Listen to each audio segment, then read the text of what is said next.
So Central Intelligence. So we all know how this movie is gonna go. Kevin Hart, he's gonna be the small guy. He's gonna be the small guy that's scared of things. He's not gonna have the courage to do things. And by the end, he's gonna gain the courage to do something.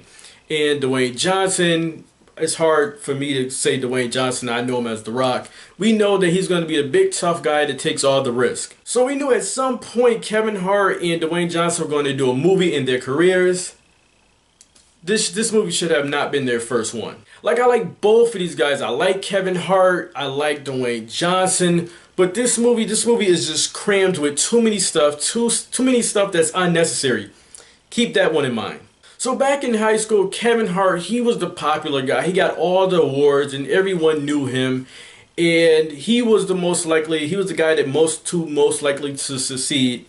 And Dwayne Johnson, he was the complete opposite. He was made fun of, he was bullied, he was picked on, and Kevin Hart was the only one there for him. So 20 years later, Dwayne Johnson never forgets it, and he's back to see his friend. The chemistry between Dwayne Johnson and Kevin Hart was great, but the acting was not. Now, I know we're not here for Kevin Hart's acting, but Dwayne Johnson, he had to play a tough guy that was annoying, that was still kind of like a kid. The thing is here, Dwayne Johnson is not that kind of actor. He's not that kind of actor. What he pretty much needed to be in this movie was he needed to be more like Ice Cube in Ride Along. Now remember, I told you to remember when I said this movie is too crammed. It's too much stuff going on in this movie. Now I know me talking about acting with a movie like this is kind of crazy, but just settle for a minute. The movie is too complex. The plot is too complex. The little subplots in the movie is too complex.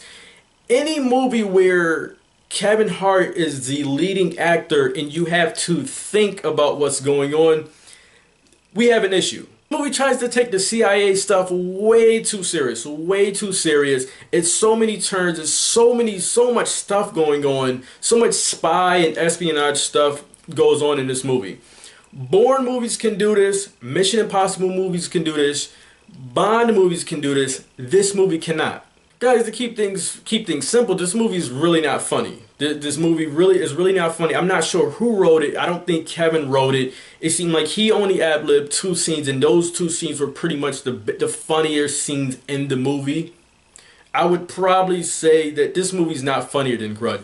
This movie is not funnier than Grudge Match. Excuse me. The jokes don't land. Most of the references this movie don't land. There's a Ray Liotta reference to how he was at the end of Goodfellas. They made a reference to it. This reference, I had no clue what they were trying to say. I've seen Goodfellas a million times. No clue what the reference they were going at. It made me scratch my head so much that I pierced my scalp and I had blood on my fingers.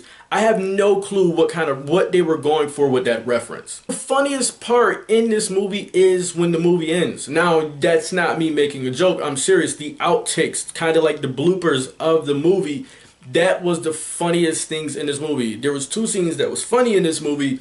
Is one where Kevin Hart is at marriage therapy and another one when he's in a band. Those are the 2 funniest scenes in the movie. Other than that, there are very few and far between. Now, I know we're going to get more movies with Dwayne Johnson. Still hard for me to call him that. And Kevin Hart. I know we're going to get more movies with them. I'm hoping that those movies with those 2 in it is way better than this movie because, guys, people, Central Intelligence is a 59 out of a 100. I gotta give it a 59 out of 100 here. Like, I have no clue why this movie opened up on the same weekend as Dory, a week after The Conjuring. I'm not sure why this movie did that. I'm not sure if this was a studio. This had to be a studio's decision.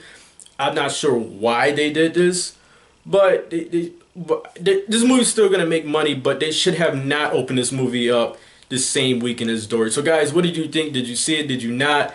Like this video, dislike this video, share the video, but remember, I got sports content in my playlist. I got other movie reviews in my playlist. Guys, I'm done here.